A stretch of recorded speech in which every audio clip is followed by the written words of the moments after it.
Pretty impressive. Yeah, I mean, Steve, these things idle at almost what a Winston Cup car turns wide open. I think they idle at about 7,000 RPMs, don't they? Yeah, in the pit stops, you want to get the thing to tick over at about 10,000 RPM to keep the hydraulic pump working well, because the hydraulics control the throttle mechanism. It also controls the gear selector mechanisms as well. It's the same system that used to control the active suspension, but of course that's been banned by the FIA. But you need to keep the revs up in the pit stop so the hydraulics work. Otherwise, you click and the clutch fails on you. Now, you open the door, I'm going to walk through it. You mentioned pit stops. We're not going to see a pit stop here today, but I've always been jealous of a Formula One pit stop. When we have a Winston Cup pit stop, we have 7 guys, no more. At a Formula One pit stop, it looks like a large family reunion when they go to service that car. An average of about 17 people. 17 to 18 people take part. You got to practice just to stay out of each other's way on a Formula One pit stop. Yeah, it can get a little bit crowded down there, but about 17 to 18 people. Remember, you've got 3 people on each corner. You've got 2 to 3 guys doing the refueling. Front jack, rear jack, lollipop guy controlling the whole thing, and somebody else normally trying to keep the car stable by holding the roll hoop when it's on the jack. So there's a lot of people doing a lot of synchronized work. Do you understand anything you talk about roll hoop or anything? A little bit. I've done some Formula One. Now, and already you can see the difference, I think, already with Jeff. Much more on the pace. I mean, he's still going well under race pace, but he looked down there, the confidence is building already. And this would be one of the few Formula One tracks, Steve, that you guys go to where there's no really elevation changes. Most of your tracks have elevation changes. Yeah, there are a lot of elevation changes. I mean, certainly the great circuits like Spa, for example, is very uphill and down dale. This very flat, of course, the F1 infield section built right in the inside of the oval.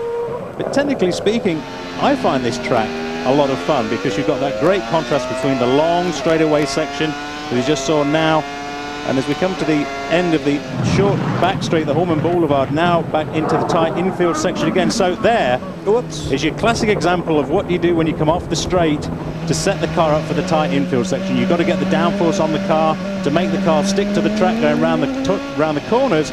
You want to get the downforce off the car for the long straight. It's got to be a compromise because you cannot adjust the wings once the car's moving. Just last week at Pocono, your partner DW said, no matter how long you do this, Larry, you always learn something new. And I can remember, Steve, when we did the first Formula One Grand Prix here in Indianapolis, these teams with their hundreds of millions of dollars in budget and all the computer simulations and the wind tunnel work that goes on 24/7, they came here with a setup that proved to be quite a bit off the mark from what they needed. Yeah, this is the problem right here, this long front straight down into turn 1. I was going to see Jeff now hit the brakes. You want to maximize, optimize the straight line speed down there, like you're saying, 200, 215 miles an hour, but you want the downforce on the car here. So what do? You've got to compromise. Well, Ferrari found that they were going faster, Bob, in that first race by taking wing off the car, maximizing that straight speed down the straight. BAR found they were working exactly the opposite direction. Villeneuve saying the more wind we put on, the more stable the car became, the lap time dropped again. So right, different ends of the spectrum. Seeing a little vibration from our onboard cameras. We're not using the FIA, well, we're using their mounts, but we have our own onboard cameras, and you can see that vibration from these incredible engine revs. That's probably pretty much what the driver's eyeballs are doing as well. Let's get down to Ralph Shaheen. Well, we're down here with Juan Montoya, who's got some of Jeff Gordon's crew behind him here. You're watching on the big screen. What do you think, Juan? It's really good. I mean, I gotta say, I'm pretty impressed. To get, he's in the pace pretty quickly, and the cars are pretty tough to drive, and he looks quite comfortable in it. It's really amazing. I've never been in a Formula One car, and he's doing really good. We saw him go off in the one corner, and the guys in the booth were talking about how difficult it is to figure out the turning areas of the racetrack and how to set the car up for that. How difficult is it to, when you first get in the car, to acclimatize yourself to that and to the racetrack itself, as we've seen with Jeff? It wasn't that difficult. It was a lot of fun, and it, just the car is so good, that it's very predictable and everything. It's just so much fun. What's going to be the toughest thing for him in this car? Braking, to really get to the braking point, because he told me you got to brake like into 250. In the F1 we brake about the 50. How long did it take you to get acclimatized to the braking then? Well, it's a bit weird because you brake and it's like when the F1 when you lift, because so much down for the cars go, then when you lift you lose so much speed that it's like just lifting. But you're trying to slow down the car quick enough to make the corner. It's pretty exciting. All right, Bob, everybody watching the big monitor. I'll bet they are. Welcome back live to the Indianapolis Motor Speedway. We just got a fist pump out of the Williams BMW from Jeff Gordon. As We welcome you back to Trading Paint. Jeff Gordon and Juan Pablo Montoya trading race cars. Is this a publicity stunt? You bet it is. And we hope you've got your tickets for the 10th Brickyard 400 coming up the weekend of August 3rd and the 4th U.S. Grand Prix at Indianapolis the weekend of September 28th. There's the phone number, 1-800-822-INDY, I-N-D-Y, to get your tickets. Is this kid having fun or what? Oh, boy, he is impressive. I mean, it's Jeff Gordon. I mean, we should expect this. But boy, oh boy, he has taken to this like a veteran.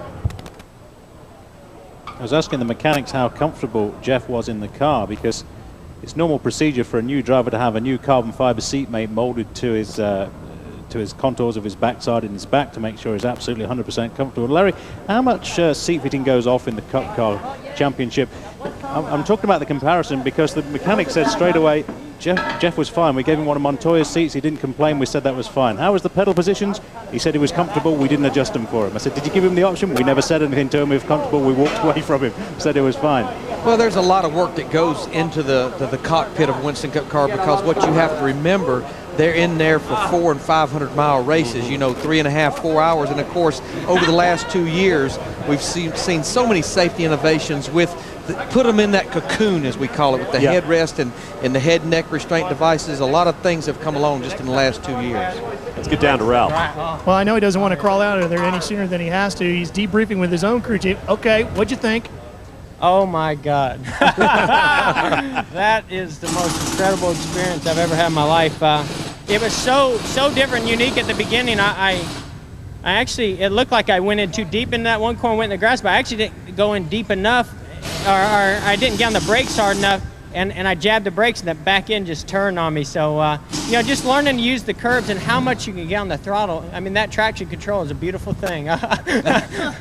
So how much we'd love to have that over in our field. You know, actually, through the fast corners, amazing how much grip it has. I mean, the G-forces that my head took, unbelievable. On braking, I could feel me get lightheaded because so much blood rushed to the front of my head. I never experienced that before, but you know, when you learn how the traction control works, you can just lay in the throttle so hard. And the only other problem I had is that, you know, they tricked me. They've got it where it automatically goes up in gear, but I have to manually do it down in gear. So I'm so used to it going up in gears, I'd like, oh, I forgot I got a downshift.